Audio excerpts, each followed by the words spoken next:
Olá, tudo bem? Sou Edilson Lira, presidente do Conselho Deliberativo da BRH Maranhão, e estou aqui com Monique Moraes para a gente falar sobre ESG, né? Essa agenda hoje presente em todas as organizações, né?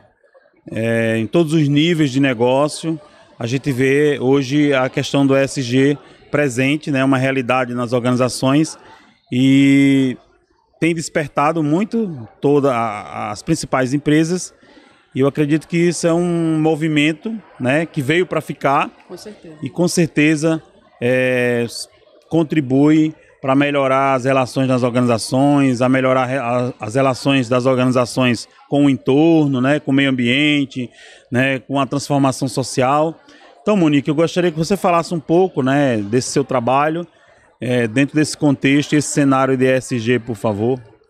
Bom dia, Dilson. Muito obrigada pelo convite.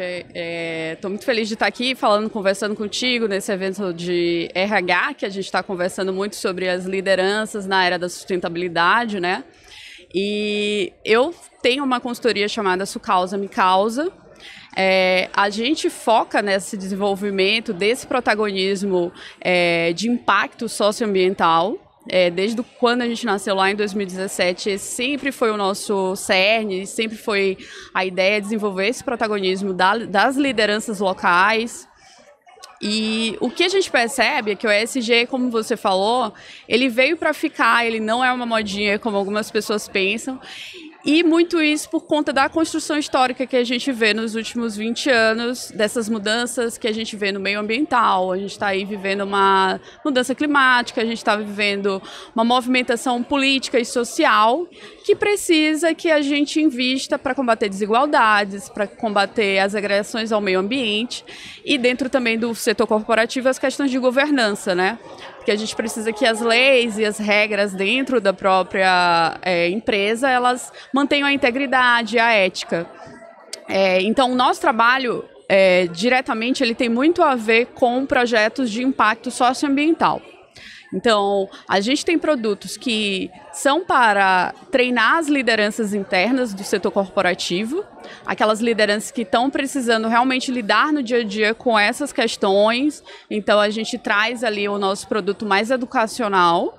A gente tem projetos que são voltados para investir nos negócios de impacto, que aí já são empresas que nasceram com a intenção de vender produtos ou serviços que possam causar impacto social positivo na comunidade. Então, a gente investe neles como? Com treinamento, com a parte estratégica que a gente já tem know-how, com o nosso network, ou seja, fazendo um match ali entre setor privado e esses negócios de impacto. E a gente também tem projetos que são para desenvolver as instituições de terceiro setor. Então, eu sou uma empresa, eu tenho algumas organizações de terceiro setor que eu quero investir. A gente faz a mediação do fortalecimento dessa instituição. Como? A gente dá o treinamento, ajuda eles a planejar melhor o planejamento estratégico deles para poder captar melhor, para poder interagir melhor com o mercado. É isso que a gente faz. Legal. E a gente percebe também, né, que isso tem que ser algo real, algo assim, realmente um propósito na organização, porque como você falou, né, embora a gente saiba que não é modinha, né, mas a gente vê hoje essa questão de muitas organizações que às vezes não tem esse compromisso real, é muito mais para aparecer na mídia, né, para lacrar. E a gente sabe, se não tem um propósito genuíno, isso não se sustenta, né? Exatamente. E a gente percebe que há movimentos, às vezes, assim, né? E a gente... hoje, essa questão da reputação, né? De compliance, de governança, isso é uma realidade nas organizações, né? E a gente percebe também, por isso que a gente trabalhou o Comar esse ano, o 13º Comar, a gente está falando sobre cultura organizacional, como ser atrativo e sustentável. Então, a gente percebe hoje que as pessoas já escolhem as organizações. Então, as pessoas, antes de fazer uma entrevista, né, as pessoas pesquisam sobre aquela empresa, verificam a reputação daquela empresa, o que a mídia está falando, o que a imprensa está falando sobre aquela empresa, né? Então, a gente sabe hoje que é um desafio muito grande das organizações. A gente, enquanto profissionais de recursos humanos, a gente tem dois desafios muito grandes. Atrair essas pessoas. Sim. Mas atrair não é suficiente, né? Reter. Você tem que atrair e você precisa reter essas pessoas na organização. Então, Você precisa fazer um trabalho muito bem feito, porque se essas pessoas, você pode até atrair, mas se elas não sentem pertencimento, né? Se elas não, os valores dela não a cultura da empresa e os valores pessoais delas, se não tiver essa aderência, elas não vão ficar, né? Então hoje é um desafio, né? Você buscar essas pessoas, atrair no mercado, mas você ter práticas sustentáveis, né? Práticas realmente boas práticas, para que essas pessoas permaneçam na organização, né? Não, e eu acho que tu trouxe um ponto bem interessante, Adilson, que eu acho que é o tema central daqui, que eu acho super relevante, que é a questão da cultura organizacional começar a crescer ao redor dessas estratégias de sustentabilidade. Por quê? Porque a gente percebe, e eu falo assim como empresária que dialoga com o setor privado, na hora que a gente vai negociar o nosso produto, a maior resistência que a gente tem da compra desse produto tem a ver com a liderança que vai autorizar a compra. Mas por quê? Porque ainda não existe a cultura organizacional interna treinada com esse olhar para o ESG, para a sustentabilidade. Quer dizer, você não consegue enxergar um propósito real, exato, concreto, né? O cara às vezes quer fazer só aquela, né, sei lá, fazer ali uma comunicação para aparecer na mídia, mas vocês não conseguem. Outra coisa, e as pessoas que estão na organização hoje, no mundo que a gente vive, né, não adianta o cara dizer, falar uma coisa e praticar outra. Então exatamente, as pessoas observam muito essa coerência dos valores, né? E às vezes você percebe que não há um real patrocínio dessa liderança. Isso. Né? Eles fazem, camufla, cria aquele ambiente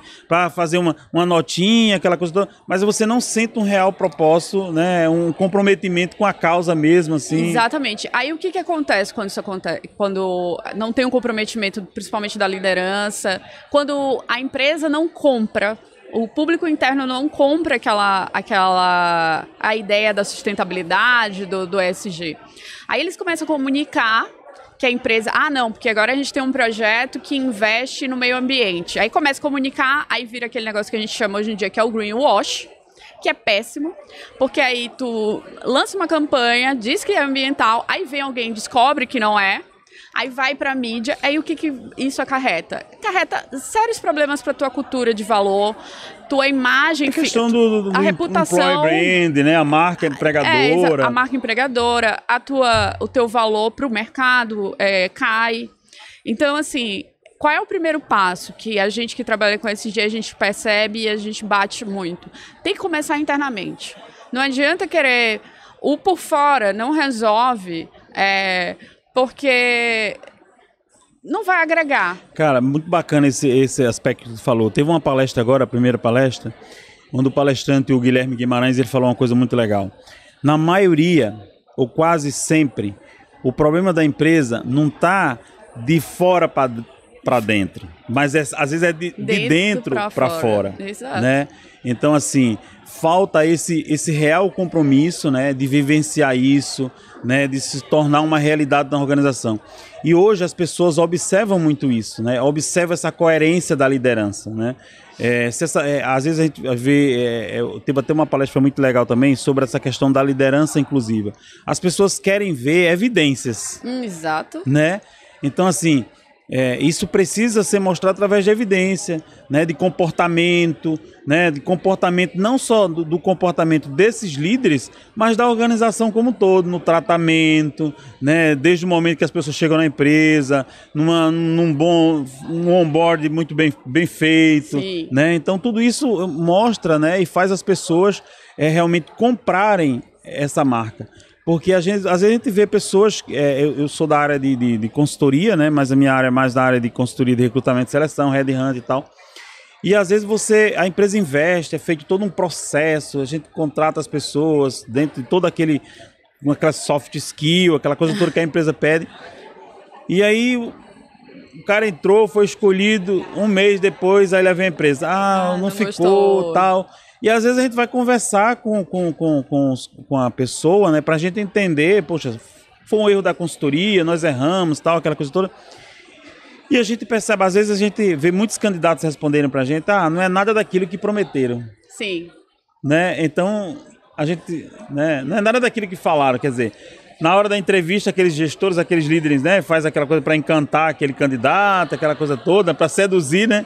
Mas quando a pessoa entra na empresa, é outra cultura, é outra realidade, não tem nada a ver com aquilo que prometeram, né? Então... E aí, tu trouxe o ponto do comportamento da liderança. É interessante porque, assim, tem algumas pesquisas já no meio que eles trazem quais seriam o perfil dessa liderança atual, né? Esse perfil de uma liderança ESG.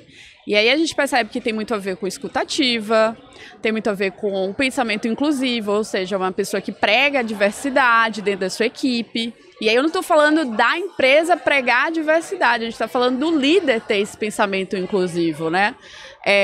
A gente vê também que é uma liderança que ela pensa muito mais no retorno para a sociedade do que só pensar no lucro antes, porque a gente vê aí um pensamento do administrador ali, anos 90. Eu vou até fazer uma interferência aí que é bem interessante.